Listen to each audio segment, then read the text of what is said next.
Kita, ilakihan nyo lang yan, oh. Yan, lakihan nyo lang. Tapos galaw-galawin nyo lang. Tapos output, advance. So dito ko na pa nakatago. 1, 2, 3, 4. Tapos 6, projector 6, projector 5. Etong 1, 2, 3, 4, ito yung 4K.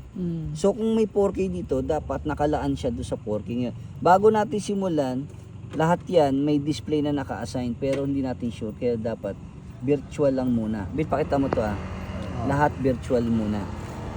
Pag binirtual natin siya, save tayo.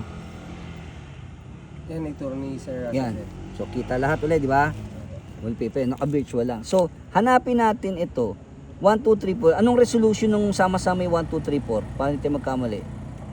Di ba 4K? Di ba 4K to? Oh, 4K yan. So pag kilik natin dito, alin dyan sa display ang 4K. Wag lang 1 ha.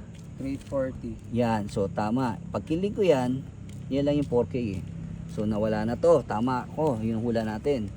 So ngayon, ito ang di natin alam. Kung alin ng 5, alin ng 6. Ito yung processor. Pag pinasok mo yung isa rito, pwede ng 4. 3, 2. Lahat yan, tagi-isa sa... Parang hinati niya na ganyan. So anong tulong nito, Sir? Tulong nito, mas magaang na isang linya lang. Tapos, Saan rin niya lang mapunta? Para pareho output na lahat. oo. Pag alam mo rin may 4 ka na TV, kung gusto mong pare-pareho, mangyari, pwedeng pare-pareho. Kung gusto mo naman hatiin yung TV na para mas malaki, yung kalahating ganun, lagay mo sa isa, kalahati.